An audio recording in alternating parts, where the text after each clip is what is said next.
Dr. Jake Miller walked down the bright hospital hallway, checking his watch. It was 7:30 in the morning, and he had a long day ahead of him. At 28 years old, Jake was one of the youngest doctors at Metro General Hospital. He specialized in stomach and intestinal problems, and today he had to perform a simple surgery. The patient was Lisa Kane, a very rich woman who owned several technology companies. She was 45 years old and had been sleeping in the hospital for 6 months. Not normal sleep, but a deep coma that no doctor could explain. Her brain looked normal on all the scans, but she never woke up. Jake stopped at the nurse's station to pick up Lisa's medical files. Nurse Betty handed him the thick folder with a tired smile. "Another day with the mystery woman," Betty said. "Still no change in her condition. The neurologists are completely puzzled." Jake nodded and opened the file. Lisa had been found floating in space near her private spacecraft 6 months ago. The rescue team brought her back to Earth, but she never woke up. Her company was paying millions of dollars to keep her in the best medical care possible. "What happened to her up there?" Jake asked. "Nobody knows," Betty replied. "Her ship was damaged, but the computers were wiped clean. No record of what went wrong." Jake walked to Lisa's room. She lay perfectly still on the white hospital bed, connected to various machines that beeped softly. Her dark hair was spread across the pillow, and her face looked peaceful. If not for the machines, she would look like she was just sleeping. The reason Jake was here today was simple but embarrassing. Lisa had developed hemorrhoids from lying in bed for so long. It was a common problem for patients who could not move for months. If left untreated, it could cause serious infections. Jake pulled up a chair next to Lisa's bed and began examining her chart more carefully. Something bothered him about her case. Her body temperature changed in strange patterns throughout the day. Most people's temperature stayed fairly steady, but Lisa's went up and down like waves. He also noticed that her blood tests showed tiny amounts of elements that were not normally found in human blood. The lab had marked these as contamination or testing errors, but Jake had seen the same unusual results in every blood test for 6 months. Dr. Patricia Wong, the head of neurology, entered the room. She was a small woman in her 50s with sharp eyes behind thick glasses. "Dr. Miller," she said, "I wanted to speak with you before the surgery. This patient is very unusual." "I noticed the strange blood work," Jake replied. "And her temperature patterns," Dr. Wong nodded. "We have run every test we can think of. Her brain activity is normal, but she shows no response to any stimulus. It is like her mind is trapped somewhere else." Jake looked at Lisa's peaceful face. "Has anyone considered that she might have been exposed to something in space? Something we have never seen before?" "The space agency investigated her ship," Dr. Wong said. "They found nothing unusual, just standard equipment and supplies." The hospital administrator, Mr. Frank Roberts, knocked on the door and entered. He was a heavy man who always looked worried about money. "Dr. Miller," he said, "we need to proceed with this surgery today. Lisa Kane's company is pressuring us to prevent any complications. They are paying for the best care, and that means treating every medical issue quickly." Jake felt uncomfortable. Something about this case did not feel right, but he was being pushed to operate anyway. "Sir, I think we should do more tests first," Jake said. "The patient shows several unusual symptoms that we do not understand." Mr. Roberts frowned. "Dr. Miller, you are here to perform a simple hemorrhoid surgery, not to solve the mystery of her coma. Leave that to the neurologists. We cannot delay treatment because of unrelated concerns." After Mr. Roberts left, Dr. Wong patted Jake's shoulder. "I understand your concerns, but he is right. The hemorrhoid problem is separate from her neurological condition. You should proceed with the surgery." 2 hours later, Jake was in the operating room preparing Lisa for surgery. The anesthesiologist, Dr. Rick Barnes, was checking his equipment. "This is odd," Dr. Barnes said. "Her body is not responding to anesthesia the way it should. I have given her enough medication to keep 3 people unconscious, but her brain patterns show she might still be somewhat aware." Jake paused. "Should we postpone the surgery?" "No, her body is completely relaxed and she shows no signs of pain response. It is safe to proceed, just unusual." Jake began the surgery, but immediately noticed something wrong. The tissue around the hemorrhoids looked different from anything he had seen before. Under the bright surgical lights, he could see tiny sparkles in the inflamed area, like glitter mixed into the flesh. "Dr. Barnes, look at this," Jake said, pointing to the unusual tissue. Dr. Barnes leaned over to look. "I have never seen anything like that. It looks almost crystalline." Jake carefully took a small sample and placed it under the surgical microscope. What he saw made him stop breathing for a moment. The tissue contained what looked like tiny wires and circuits, thinner than human hair, woven throughout the biological material. "This is impossible," Jake whispered. "There are electronic components in her body." Dr. Barnes moved to look through the microscope. "My God, you are right. What is this woman?" Jake's mind raced. The unusual blood work, the strange temperature, patterns, the mysterious space accident. It all started to make sense. Lisa Kane was not entirely human. He looked at the surgical site again. The crystalline structures seemed to be pulsing with a faint light, almost like they were trying to communicate. Jake had to make a decision. He could stop the surgery and report what he found, or he could continue and see what happened. The machines, monitoring Lisa's vital signs, suddenly began beeping faster. Her heart rate was increasing even though she was supposed to be unconscious. "Her brain activity is spiking," Dr. Barnes said, looking at the monitors with concern. "Something is happening." Jake looked at the tiny electronic components under his surgical instruments. They seemed to be responding to his touch, glowing brighter when he moved closer to them. He had a strange feeling that removing the infected tissue might do more than just treat her hemorrhoids. Against all his medical training, Jake decided to trust his instincts. He carefully began removing the inflamed tissue, being extra gentle around the mysterious crystalline structures. As he worked, the components seemed to reorganize themselves, the tiny lights pulsing in new patterns. The room fell silent except for the soft beeping of medical equipment. Jake had no idea that he was about to wake up someone who had been waiting 6 months to deliver a message that would change the future of humanity. Jake carefully removed another piece of the strange tissue. The tiny lights inside the crystalline structures grew brighter with each cut he made. Dr. Barnes watched the monitors nervously as Lisa's brain activity continued to spike in ways they had never seen before. "Dr. Miller, her neural patterns are off the charts," Dr. Barnes said, his voice tight with worry. "I think we should stop." Jake paused, his surgical instruments still in his hands. The electronic components in Lisa's tissue were now pulsing in a steady rhythm, like a heartbeat made of light. Something told him he was close to something important. "Just a little more," Jake said quietly. "I think removing this infected tissue is helping whatever is wrong with her." As Jake cut away the last piece of damaged tissue, the crystalline structures suddenly flared with brilliant light. The surgical room's lights flickered, and all the electronic equipment made high-pitched beeping sounds at the same time. Then, everything went quiet. Lisa Kane's eyes snapped open. She sat up on the operating table so fast that Jake jumped backward, nearly dropping his instruments. Her eyes were wide and alert, but they looked different somehow. They seemed to glow with a faint blue light from within. "Zektar nol vita hem coronis," Lisa said in a voice that sounded musical and strange. Jake and Dr. Barnes stared at her in shock. The language she spoke was unlike anything either of them had ever heard. It sounded ancient and beautiful, with tones that seemed to vibrate in the air. Lisa blinked several times, then looked directly at Jake. When she spoke again, it was in perfect English, but with an accent that seemed to come from nowhere on earth. "Dr. Miller," she said, her voice calm but urgent. "Thank you for freeing me from the communication loop. I have been trapped for 187 days, 4 hours and 16 minutes. Jake's mouth fell open. "How do you know my name, and what communication loop?" Lisa slowly swung her legs over the side of the operating table. The surgical site where Jake had been working was already healing at an impossible speed. The skin was closing itself without stitches. "I know many things about you, Jake Miller," Lisa said. "I have been listening to everything around me during my coma, but I could not respond. The damaged biocircuitry was causing a feedback loop in my consciousness." Dr. Barnes found his voice. "Biocircuitry? What are you talking about?"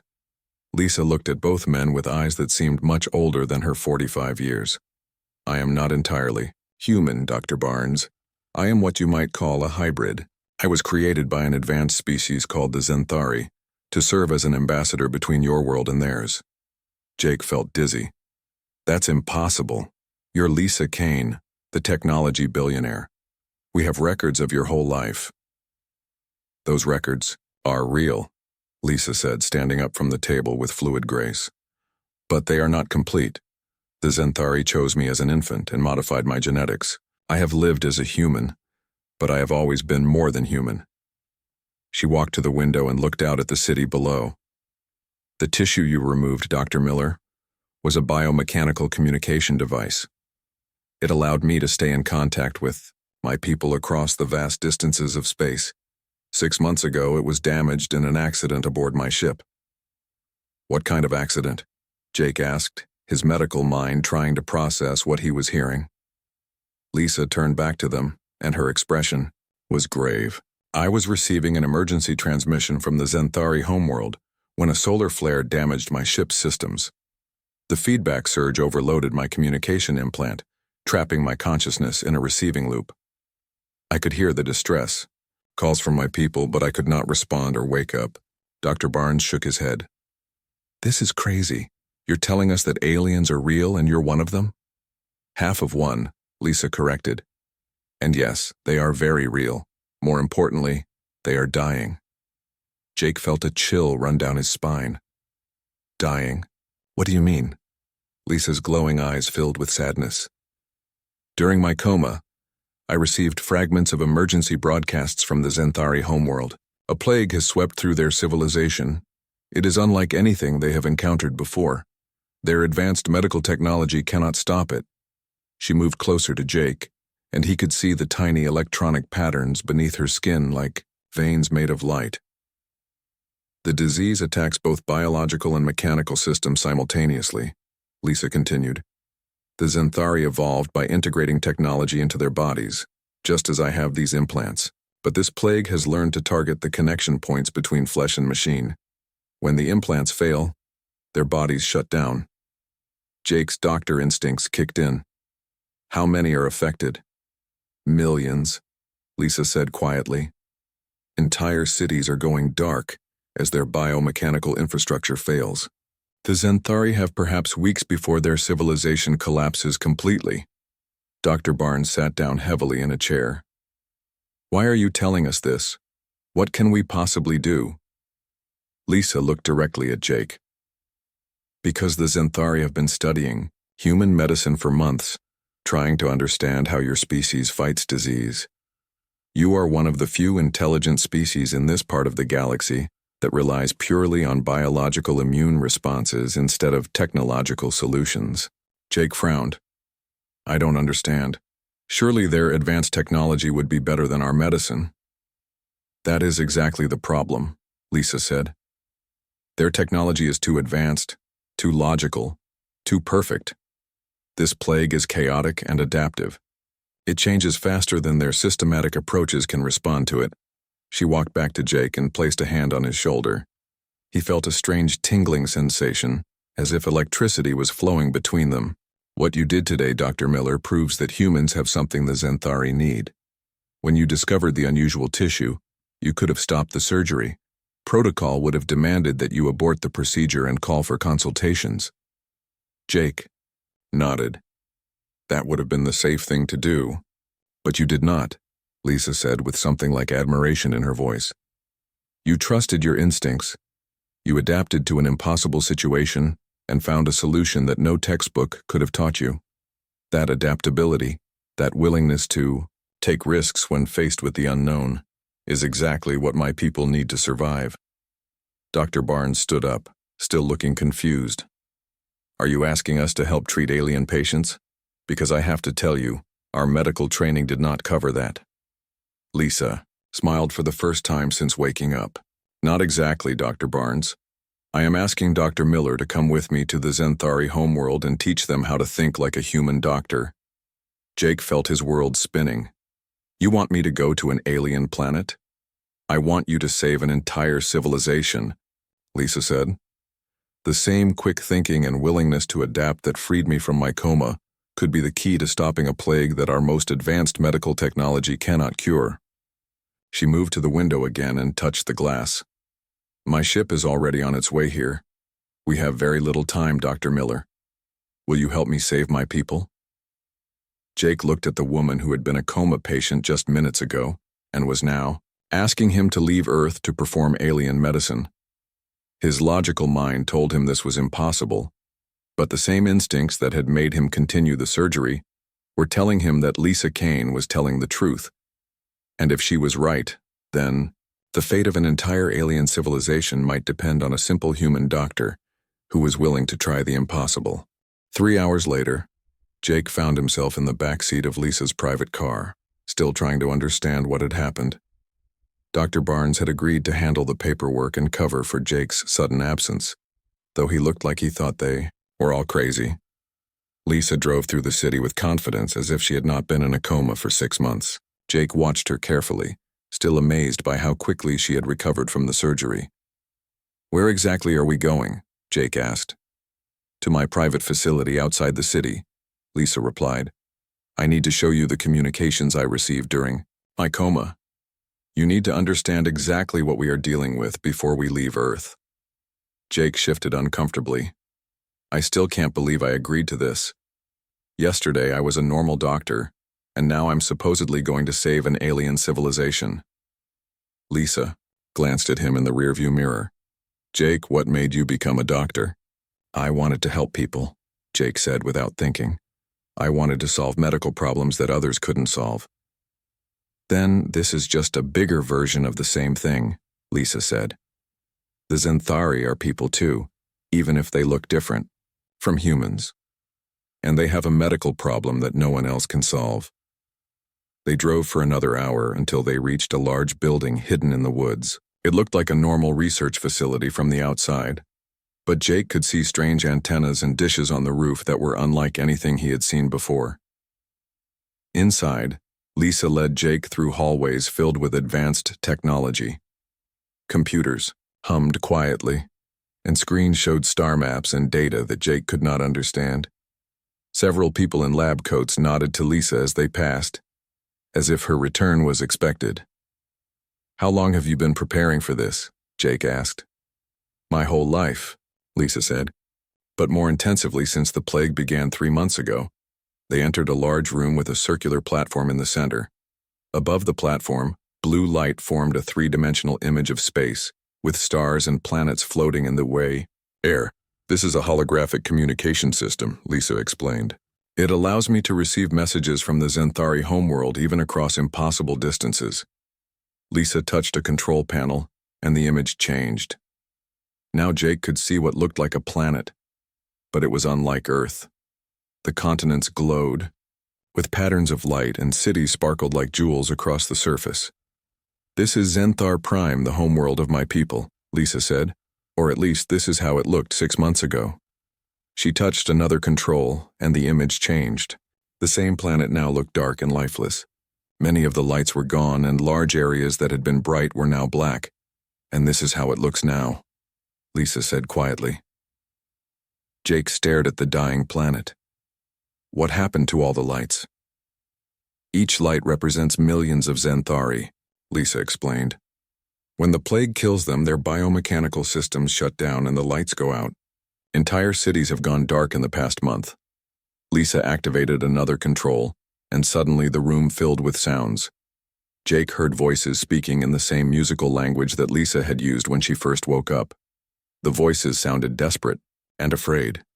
"These are the emergency broadcasts I received during my coma," Lisa said. "Let me translate for you." She closed her eyes and listened to the alien voices. Then she began to speak in English, translating their words. "Medical Center 7 reports total system failure. All biomechanical interfaces have been compromised. Patient survival rate has dropped to 12%.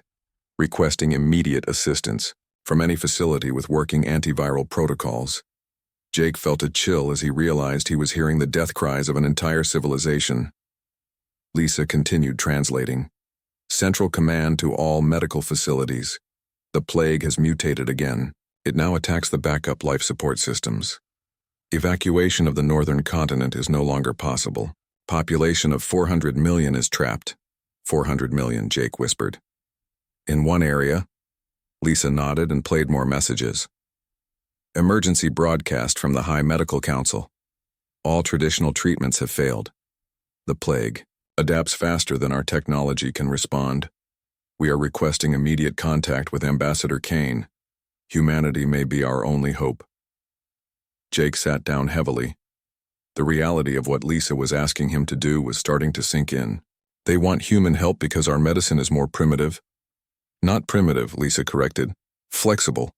The Xanthari have spent thousands of years perfecting their medical technology. Their treatments are precise, logical, and incredibly effective. For normal diseases. But this plague is not normal. She showed Jake another holographic image.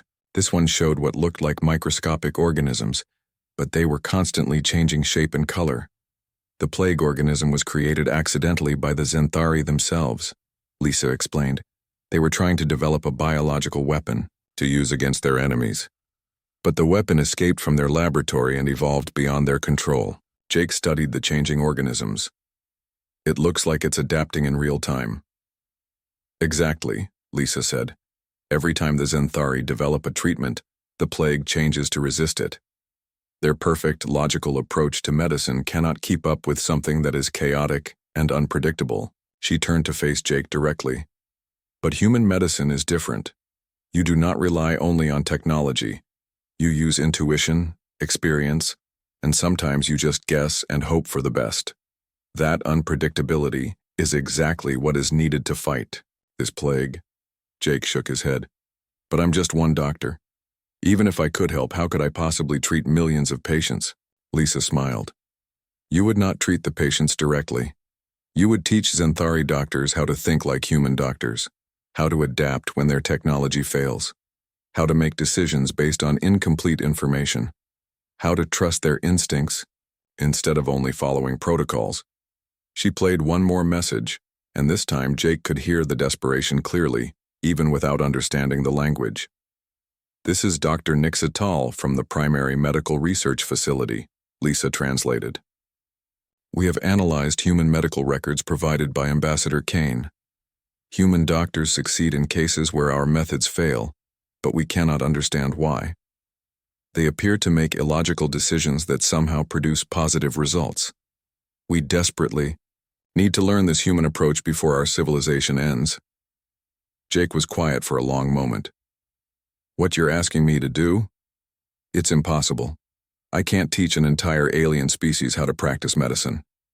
You do not have to teach the entire species, Lisa said. Just their best doctors.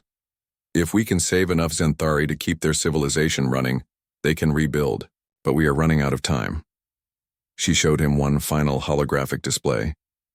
It was a countdown timer, showing numbers that were decreasing rapidly. Based on the rate of population loss, the Xanthari have approximately 18 days before their civilization reaches the point of no return, Lisa said. After that, there will not be enough survivors to maintain their technology or their society. Jake looked at the countdown timer, then at the image of the dying planet, then at Lisa's glowing eyes. Everything in his logical mind told him this was crazy. He was a simple doctor from Earth, not some kind of galactic hero. But he remembered what Lisa had said about human adaptability. Maybe the reason he was chosen for this was not because he was the best doctor, but because he was willing to try something impossible when lives were at stake. When do we leave? Jake asked. Lisa's face lit up with relief and gratitude. My ship will arrive tomorrow morning. We can be at the Xanthari homeworld in 4 days. Jake nodded, still not quite believing what he was agreeing to do. I hope you're right about human medicine being special, because if you're wrong, we're going to watch an entire civilization die. I am not wrong, Lisa said confidently. What you did in that operating room today proved that humans have something unique. Now we just need to share that gift with the rest of the galaxy. The next morning, Jake stood in his apartment packing a bag with his most important medical books and instruments. He still could not believe he was about to leave Earth to treat aliens. But the countdown timer from Lisa's facility kept flashing in his mind. 17 days left. His phone rang. It was Dr. Amy Foster, his colleague from the infectious disease department. "Jake, what's this crazy story Betty is telling me?" Amy asked. "She says you disappeared yesterday after some kind of emergency surgery, and now Dr. Barnes is covering all your cases." Jake had been thinking about this problem all night. If he was going to help the Zenthari, he could not do it alone. He needed other human doctors who could bring different skills to fight an unknown plague. "Amy, I need to ask you something that will sound completely insane," Jake said. "But I need you to trust me. Can you meet me at Lisa Kane's facility in 2 hours?" Lisa Kane? The billionaire who's been in a coma? Amy sounded confused. "Jake, what's going on?" "She woke up yesterday during my surgery, and she needs our help with a medical emergency that's bigger than anything we've ever dealt with." 2 hours later, Jake stood with Lisa in the facility's main room. Amy had arrived with 2 other doctors that Jake had called: Dr. Carl Adams, who specialized in combining medicine with technology, and Dr. Nina Ross, who was an expert on how the human immune system fought diseases. All 3 doctors stared at the holographic display showing the dying alien planet. "This is not possible," Dr. Carl Adams said, shaking his head. "This has to be some kind of elaborate joke." Lisa stepped forward and spoke a few words in the Zenthari language. Her eyes glowed blue, and the electronic patterns under her skin became visible. "I assure you, Dr. Adams, this is very real," Lisa said. "And we have 16 days to prevent the complete destruction of a civilization that has existed for over 50,000 years. Dr. Nina Ross moved closer to examine Lisa's glowing patterns. "Those look like neural networks, but they're artificial. How is this possible?" "Genetic modification combined with biomechanical implants," Lisa explained. "The Zenthari have been perfecting this technology for millennia, but now it's killing them." Lisa showed the doctors the images of the plague organism and explained how it attacked both biological and mechanical systems simultaneously. Dr. Amy Foster studied the microscopic images carefully. "I've never seen anything like this. It looks like it can change its entire structure within minutes." "That's exactly the problem," Lisa said. "Every time the Zenthari develop a treatment, the plague evolves to resist it. Their logical, systematic approach to medicine cannot keep up with something this chaotic." Jake stepped forward. "That's why Lisa thinks human medicine might work. We're used to dealing with diseases we don't fully understand. We make educated guesses, try different approaches, and adapt when things don't work as expected." Dr. Carl Adams frowned. "But surely their advanced technology would be more effective than our primitive methods." "Not primitive," Lisa corrected. "Intuitive. Let me show you something." Lisa activated another holographic display. This one showed medical records from both human and Zenthari hospitals. "Look at these case studies," Lisa said. "A Zenthari doctor treating a complex infection will run 47 different tests, analyze the results for 6 hours, and then prescribe a treatment that is 98% likely to work based on their calculations." She showed them a human case study. "A human doctor treating the same infection will run basic tests, consider the patient's symptoms and history, and prescribe a treatment based on experience and intuition. The human approach is only 85% likely to work based on logic alone." Dr. Nina Ross studied the data. "But what happens when the logical approach fails?" "The Zenthari doctor recalculates and tries another systematic approach," Lisa explained. "This takes more time and follows the same logical patterns. If that fails, they recalculate again." "And the human doctor?" Amy asked. "The human doctor tries something completely different," Jake said, understanding where this was going. "Something that might not make logical sense but could work anyway." Lisa nodded. "Exactly. When faced with the unknown, humans adapt faster than any other species we have encountered. You are willing to take risks, make guesses, and try treatments that have no logical basis but somehow work." She showed them more data. "The plague has defeated every logical approach the Zenthari have tried, but preliminary analysis suggests that unpredictable intuitive treatments might be effective." Dr. Carl Adams looked skeptical. You want us to go to an alien planet and guess our way through treating a disease we've never seen before? I want you to teach alien doctors how to think like human doctors, Lisa corrected. How to trust their instincts. How to make decisions. With incomplete information, how to adapt when their technology fails. Lisa activated a communication system, and suddenly they could hear voices speaking in the Zenthari language. The voices sounded desperate and tired. This is the current emergency broadcast from Zenthar Prime, Lisa translated. Medical facilities are reporting complete system failures across the northern continent. The plague has evolved again and is now attacking their backup medical computers. Doctors are unable to access treatment databases. Dr. Amy Foster looked shocked. They can't practice medicine without their computers? They have relied on technology for so long that many of them have never had to make medical decisions without computer assistance, Lisa explained. But human doctors do it every day. Jake thought about all the times he had to make quick decisions in the emergency room when tests were not available or equipment was broken. We learn to work with what we have and make the best decisions we can. Lisa showed them images of the Zenthari themselves. They looked like elegant humans, but with translucent skin that showed glowing circuits underneath. Their faces were beautiful, but somehow sad. These are my people, Lisa said quietly. They created me to be a bridge between our species. Now I am asking you to cross that bridge and save them. Dr. Nina Ross stepped forward. What exactly would we be doing? How could we possibly teach them in just a few weeks? We would start with their best doctors and medical researchers, Lisa explained. Teach them basic human approaches to diagnosis and treatment. Show them how to make decisions when they don't have complete information. Most importantly, teach them to try unconventional treatments when conventional ones fail. She showed them a schedule. My ship can take us to Zenthar Prime in 4 days.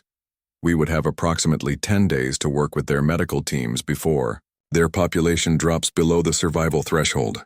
Dr. Carl Adams studied the alien technology displayed around them. What makes you think we can succeed where their advanced medicine has failed? Jake answered, before Lisa could respond. Because we're not trying to be better than them.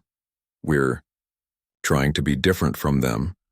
Sometimes the answer to an impossible problem is not a more advanced solution, but a completely different approach. Lisa smiled. That is exactly why I chose all of you. Dr. Foster, your experience with rapidly evolving diseases. Dr. Adams, your work combining traditional medicine with new technology. Dr. Ross, your understanding of how immune systems adapt to unknown threats.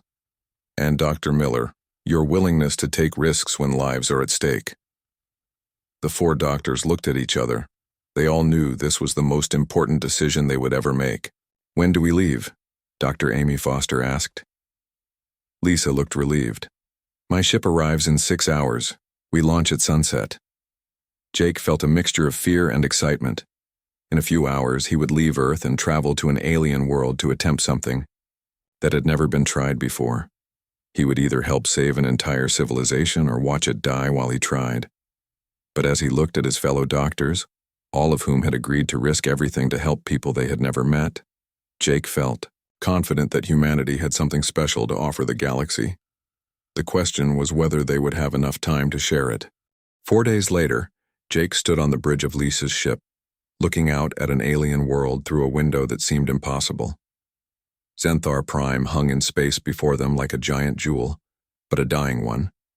Large areas of the planet that should have been bright with city lights were completely dark. The journey through space had been amazing but terrifying. Lisa's ship moved faster than anything Jake thought possible, bending space itself to cross impossible distances. But now, seeing the Zenthari homeworld up close, the reality of their mission hit him hard. How many people have died since we left Earth? Dr. Amy Foster asked quietly. Lisa checked a display that showed numbers falling rapidly. Approximately 43 million, she said. The plague is spreading faster as their medical infrastructure fails. Dr. Carl Adams pointed to the dark areas on the planet. Those used to be cities? Each dark zone represents a population center that has lost power, Lisa explained. When the Zenthari die, their biomechanical systems shut down, and the technology that runs their cities dies with them. Jake felt overwhelmed by the scope of the disaster. We're just 4 doctors. How can we possibly make a difference? Because sometimes 4 people with the right idea can change everything, Lisa said. Your species has a saying. It only takes 1 candle to light up a dark room. The ship began its descent toward the planet. As they got closer, Jake could see the Zenthari cities more clearly. The buildings were beautiful, made of materials that seemed to glow with inner light. But many structures were dark and empty. The landing port is in the capital city, Lisa said. The High Medical Council is waiting for us there. When they landed, Jake got his first look at the Zenthari people. They were taller than humans with pale, translucent skin that showed glowing circuits underneath. Their faces were elegant, but showed deep exhaustion and fear. Many of them moved slowly, and Jake could see that some of their biomechanical implants were flickering or dim. A group of Zenthari doctors met them at the ship. The leader was a tall female named Dr. Veltara. She spoke in accented English, her voice musical but tired. Ambassador Kane, we are grateful for your return, Dr. Veltara said, but we must tell you that the situation has become much worse. We have lost 3 more medical centers since your last communication. Lisa nodded grimly. Dr. Veltara, these are the human doctors I told you about. They are here to teach you new approaches to fighting the plague. Dr. Veltara looked at the 4 humans with something like desperation.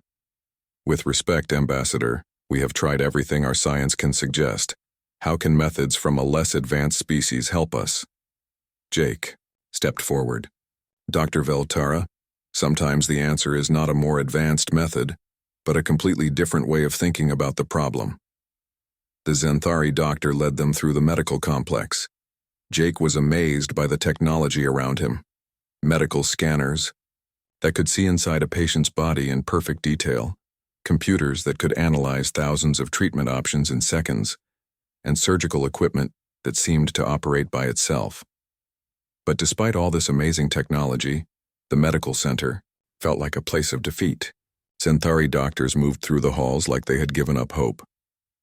Show us the patients, Dr. Nina Ross said. Dr. Veltara led them to a ward filled with sick Zenthari. Jake had never seen anything like it.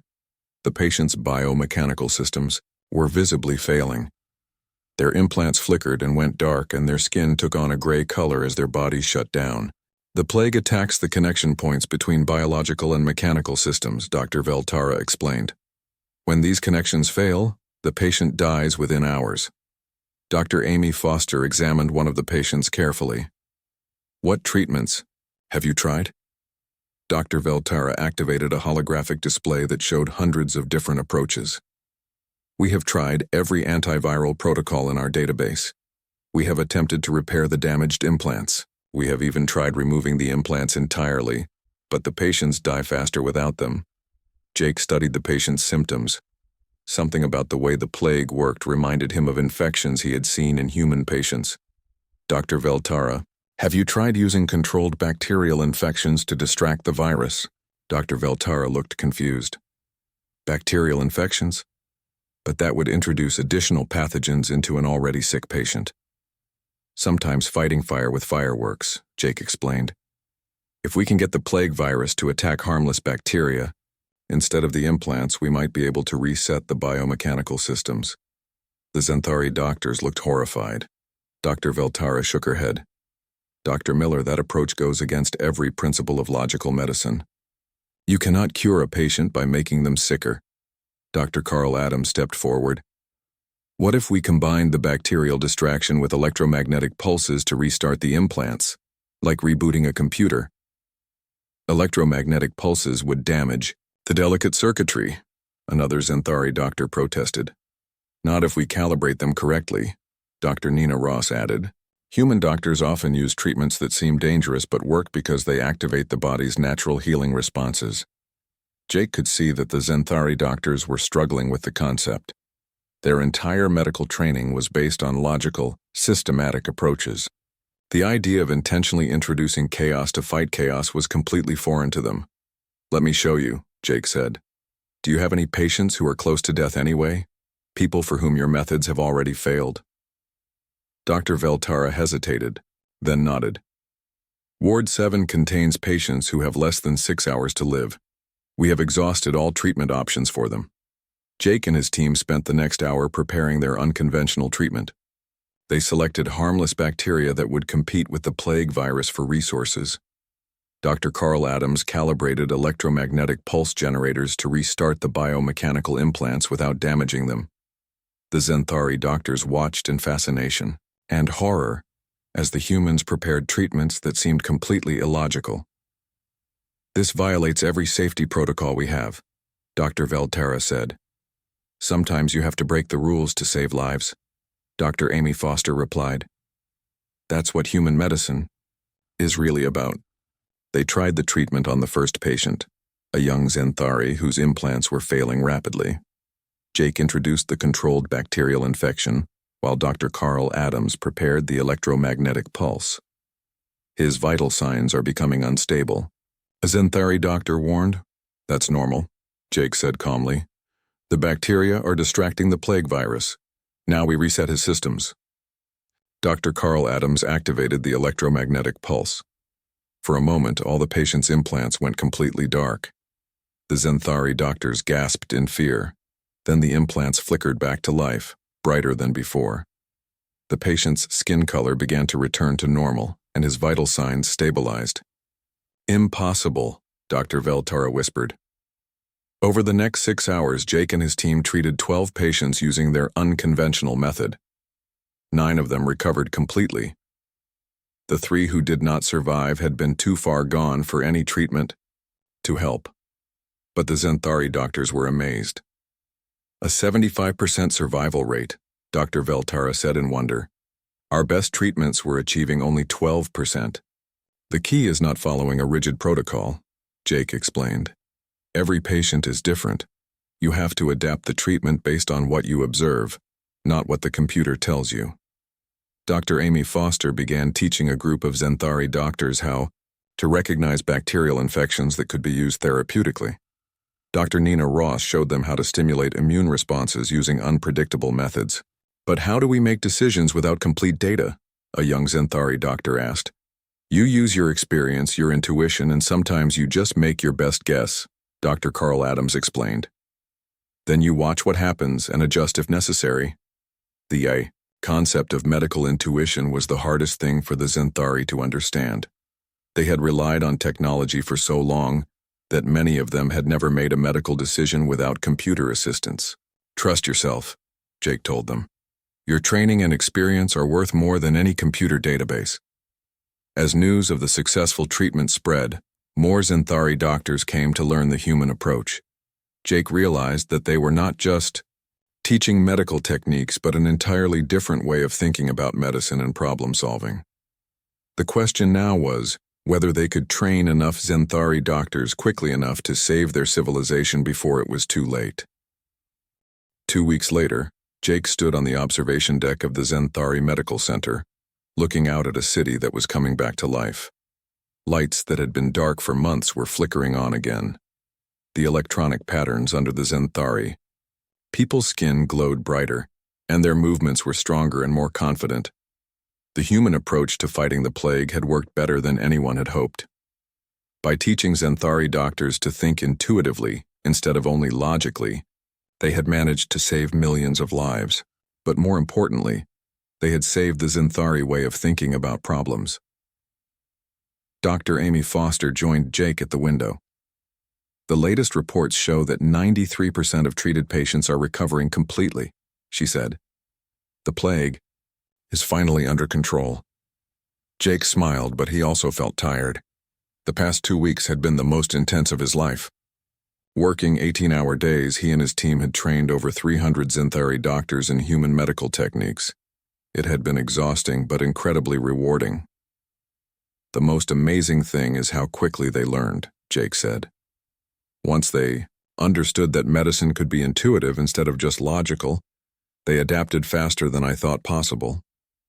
Dr. Veltara approached them, looking healthier than she had when they first arrived. Her biomechanical implants were glowing steadily, and her movements were graceful again. "Dr. Miller, Dr. Foster," she said with what Jake had learned was a Zenthari smile. "The High Council wants to speak with all of you. They have an important announcement." Jake and Amy found Dr. Carl Adams and Dr. Nina Ross in the research lab, where they were working with Zenthari scientists to combine human intuitive medicine with Zenthari technology. The results were amazing, new treatments that neither species could have developed alone. The 4 human doctors followed Dr. Veltara to the council chamber, a beautiful room with walls that seemed to be made of living light. The High Council consisted of 12 elderly Zenthari, whose implants glowed with patterns that showed their wisdom and experience. The council leader, an ancient Zenthari named Kexanara, spoke in heavily accented but clear English. "Doctors from Earth," Kexanara said, "you have saved our civilization, but more than that, you have taught us something we had forgotten in our pursuit of perfect logic. You have reminded us that sometimes the best solutions come from taking risks and trusting instincts." Jake felt embarrassed by the praise. "We just shared what we knew. Your doctors did the real work of saving your people." "That is exactly the kind of humility that makes your species special," Kexnara replied. "You gave us tools, but more importantly, you gave us a new way of thinking." Another council member, Dr. Zextal, stepped forward. "We have learned that our pursuit of perfect logical solutions made us vulnerable to chaos. Your species' comfort with uncertainty and adaptation is something we wish to study further." Lisa, who had been working as a translator and coordinator, smiled at Jake. "The council has a proposal for you." Kexanara activated a holographic display that showed star maps and images of various alien worlds. "We are not the only species in this part of the galaxy that faces medical challenges. There are others who could benefit from human approaches to medicine and problem solving." Jake looked at the display with wonder. There were dozens of different alien species, each with their own unique biology and medical problems. "We want to establish an interspecies medical initiative," Dr. Zextal explained. "A program where human doctors work with alien medical teams to solve problems that conventional approaches cannot handle." Dr. Nina Ross stepped forward. "You want us to become galactic doctors?" "We want humanity to become teachers," Kexanara corrected. "Your species has a gift for finding solutions where others see only impossible problems. This gift should be shared with the galaxy." Lisa showed them more images. "There's a species called the Corvani, whose immune systems are failing because their bodies have become too dependent on artificial enhancement. The Trileks have a genetic disease that their advanced science cannot cure because it requires treatments that seem illogical. The Vexnari are losing their ability to think creatively because their technology does everything for them." Jake felt overwhelmed again, but this time with excitement instead of fear. "All these species need the same thing we gave you, a different way of thinking about problems." "Exactly," Lisa said. "Humans are unique in the galaxy because you never stopped being comfortable with uncertainty. Most species, as they become more advanced, try to eliminate risk and unpredictability from their lives. But you embraced it." Dr. Carl Adams studied the star maps. "How would this work? We can't travel to dozens of different worlds." "We would establish training centers," Dr. Veltara explained. "Some on Earth, some on other worlds. Alien doctors would come to learn human approaches, and human doctors would travel to teach specialized techniques." Kexanara looked directly at Jake. "Dr. Miller, we would like you to lead this initiative. Your willingness to take risks when you operated on Ambassador Kane, and your success in teaching our doctors, mark you as the ideal person for this role." Jake thought about everything that had happened. Just 3 weeks ago, he had been a simple doctor performing routine surgery. Now he was being asked to lead a program that would spread human medical knowledge across the galaxy. "What about Earth?" Jake asked. "I'm still a human doctor. I have responsibilities to my own species." "The program would benefit Earth as well," Lisa explained. "Alien medical knowledge combined with human intuition could cure diseases that neither species could treat alone. Cancer, genetic disorders, aging, problems that seem impossible might become solvable." Dr. Amy Foster looked excited. "We could establish exchange programs. Human medical students could learn alien techniques, and alien students could learn human approaches. But more than that, Dr. Nina Ross added, we could change how medicine is practiced across the galaxy. Instead of rigid protocols, we could teach adaptive, intuitive approaches. Jake realized that this was bigger than just medicine. They were talking about changing how entire civilizations approached problems and challenges. There's something else, Lisa said quietly. I've decided to stay here on Zenthar Prime as a permanent ambassador. My role as a bridge between species is more important now than ever. Jake felt sad to lose Lisa, but he understood. She belonged here, helping to maintain the connection between humans and Zenthari. 6 months later, Jake stood in his new office at the Interspecies Medical Center on Earth. Through his window, he could see alien students walking across the campus, with human doctors sharing knowledge and learning from each other. The program had grown faster than anyone expected. Representatives from 17 different alien species had come to Earth to study human medical approaches. At the same time, human doctors were traveling to alien worlds, teaching and learning. Dr. Amy Foster knocked on his door. Jake, we have a new case. A species called the Manthari are having problems with a disease that attacks their nervous systems. Their doctors have tried everything logical, but nothing works. Jake smiled and put on his coat. Sounds like they need some human illogic. Let's go save another civilization. As he walked toward the medical center, Jake reflected on how much his life had changed. He had started as a simple doctor who just wanted to help people.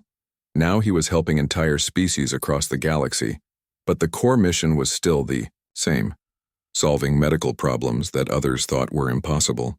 The only difference was that now others included aliens from dozens of different worlds. Jake entered the medical center and saw a new patient waiting for him. This one was tall and thin with blue skin and forearms. The patient looked nervous, but hopeful. Hello, Jake said with a warm smile. I'm Dr. Miller.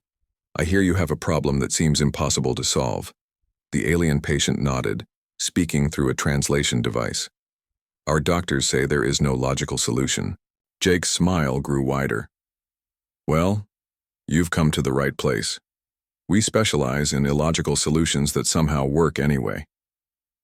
As he began examining his new patient, Jake thought about that day in the operating room when he had decided to continue Lisa's surgery, despite the anomalous readings. That single decision to trust his instincts instead of following protocol had led to saving an entire civilization and establishing humanity's place in the galactic community. Sometimes the most important moments in history started with one person, willing to try something that seemed impossible. Jake was proud that humanity had earned a reputation across the galaxy as the species that never gave up, no matter how hopeless things seemed. And in a universe full of logical, advanced civilizations, that stubborn human optimism was exactly what the galaxy needed.